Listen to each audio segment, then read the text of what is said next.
quando a gente fala de humildade, frente às outras terapias, seja qualquer outra escola, a humildade ela não é vista como algo relevante. Ela não é vista algo que, por excelência, vai produzir um indivíduo capaz de lutar. Veja, às vezes até cria a expectativa de que aquele que é humilde, ele não é relevante. Aquele que é humilde, ele é menor. Aquele que é humilde, ele pode ser desprezado. Aquele que é humilde, ele baixa a cabeça. Não é isso. O conceito está errado. A humildade é o ato, é a moderação da espera e é a espera de saber aquilo que você é capaz de fazer. Você volta para si dentro de uma paciência. A paciência, a maioria não tem esse ato desenfreado de olhar para a humildade junto com a paciência. Entender que é necessário a humildade para que ela seja fomentada e criar em si uma confiança. Veja o antídoto para a baixa autoestima. A autoestima baixa é um indivíduo que não tem uma humildade de compreender todas as suas virtudes, todas as suas capacidades. Literalmente, quase que aquele que deforma a autoimagem, a autoestima, ele tem uma deformidade do pensamento. O pensamento fica distorcido. O que é isso? Olha, veja, quando a gente está lá na terapia cognitiva comportamental, lá na terapia de Becker, lá nas crenças nucleares, tem lá a crença nuclear como a origem de todas as distorções do pensamento. Isso é usado, são as terapias quase que preconizado em quase todos os artigos que consideram como causa positiva, que resolve casos. Veja, eu falo da experiência que eu percebi que resolve mesmo, é quando o indivíduo começa a compreender a humildade na sua profundidade, na sua atitude, e não entendê-la como um indivíduo que é pusilânime, que oscila, que fica variando. Porque a humildade, ele vai pôr o indivíduo numa série de confrontos. Primeiro, ele vai confrontar a inferioridade. Compreender que a humildade é saber quais os seus verdadeiros talentos. Você conhece a si mesmo? Esse conhecer a si mesmo é conhecer o próprio território, conhecer as qualidades, os defeitos.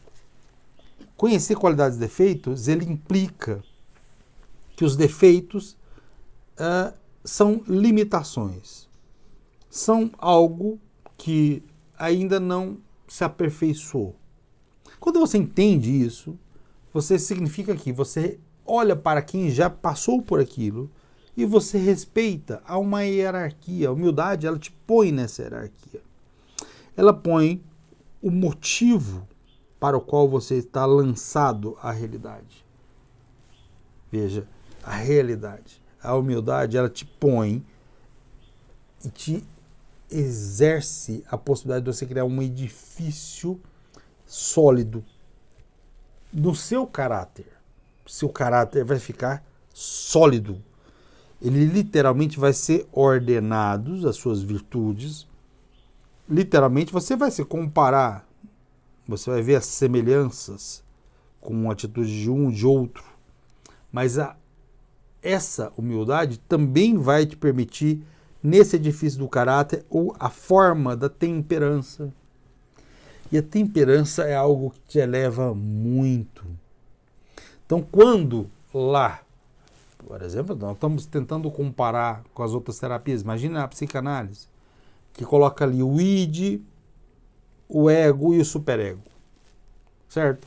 O id é aquele impulso. Vivemos num pulso. Um pulso ou um instinto. Basicamente, somos animais nesse nesses três edifícios, o id, o ego é você enquanto indivíduo, e o superego é a moralidade que a sociedade impõe. Então, quando você está ali achatado entre a moralidade da sociedade e o instinto, você só tem uma saída. Ou você libera as pulsões, ou você é apagado. Porque o indivíduo deseja isso. Veja a loucura, veja o quanto que esse edifício é frágil. Quanto que esse raciocínio é frágil. E não cabe nele humildade. E a humildade, ela não é um edifício constante. Diferente da psicanálise, que é essa pulsão, que só há uma direção. Diferente lá da teoria cognitivo-comportamental, onde é que as crenças nucleares estão ali e não há uma necessidade de aprofundar nas visões. Às vezes você muda algum pensamento distorcido, alguns afetos distorcidos, algum comportamento disfuncionais, mas a essência do indivíduo, o caráter não foi modificado. Então, entenda, aprofunde na humildade, conheça as suas qualidades enquanto indivíduo. É nessa percepção você vai perceber aonde você quer chegar.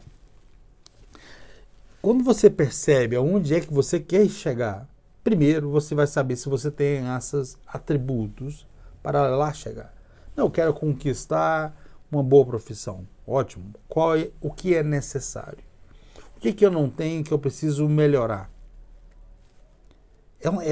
Literalmente, a humildade te traz para a visão do homem do campo.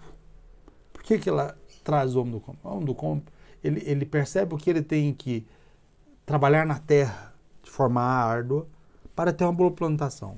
E às vezes ele tem que colocar a terra de um jeito, ele tem que colocar mais nutrientes, água, ele vai vendo, ele não é algo de pulsões, ele é algo que avalia as avaliações e quais qualidades vão surgindo, quais defeitos vão diminuindo, quais defeitos vão aumentando. A coisa é muito mais complexa do que as outras visões. A humildade ela vai exigir um ambiente propício para ela desenvolver, ela vai exigir uma temperança, ela vai exigir uma paciência, porque você vai renovar a sua forma, a sua essência. Aqui nós estamos naquela visão dos 4 atributos aristotélicos, né? A causa e a forma. Nós vamos mudar, e a causa é eficiente, o meio ali por onde ela passa, para ter um fim. E qual é o fim? Em qualquer uma dessas atributos de construção da humildade, ela vai exigir um ambiente diferente. Então, as virtudes, quase como todas elas, vão ter de estar sendo trabalhadas. E a temperança, junto com a fortaleza tanto física quanto, vou chamar de espiritual, ou do intelecto. Vamos ficar no intelecto. Fortaleza do intelecto, a fortaleza física, ela permite que você consiga dominar a falta da paciência. Então nós vamos e está percebendo o quão é profundo, muito mais do que qualquer outra terapia já desenvolvida. Porque ela literalmente ela molda a novo caráter, ela molda a sensibilidade, ela tira essa inquietação das sujeiras que estão dentro de você. Ela vai retirando e vai te norteando para um fim maior. E é esse fim que vai literalmente permitir que você caminhe na perfeição desejada com um fim. Mas sem trabalhar essa matéria e a forma, você vai sucumbir. Vai sucumbir porque é inevitável. Porque a fragilidade está ali. E em qualquer momento que você entrar ali com a soberba, com o ego, a egolatria, eu consigo, eu posso, eu faço qualquer coisa, até chover eu faço, você vai cair, porque a realidade é diferente. A realidade exige que você se aperfeiçoe. E só consegue no recuo, e o recuo de conhecer a si mesmo, E esse recuo a conhecer a si mesmo exige a humildade.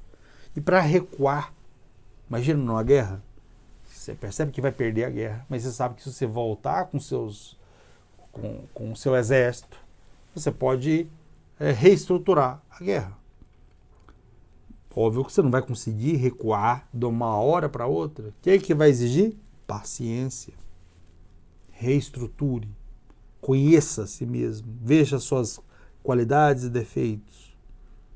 Não é à toa que Aristóteles falava que filósofo ou alguém que entenda a existência só surge depois dos 50 anos de idade. Temos alguns prodígios na existência, mas essa é quase que a regra. Porque necessita de tempo, necessita de paciência para a humildade implicar na produção de conhecimento. Entenda a humildade que ela vai te dar?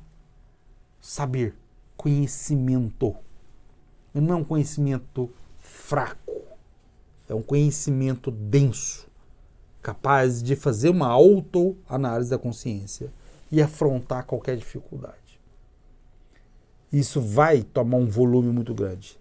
Isso vai superar a sua baixa autoestima. Isso vai permitir que você evolua mais. Isso vai te colocar num patamar superior. Mas pensa, eu estou falando de superioridade e falando de humildade. A humildade não significa ser inferior, pelo contrário. A humildade é para os grandes. A humildade não é para a quem não consegue olhar para o longe. É para quem pensa grande. A humildade exige isso. Ele exige um indivíduo capaz de se conhecer e não ter medo. Veja, o ato da humildade exige várias instâncias.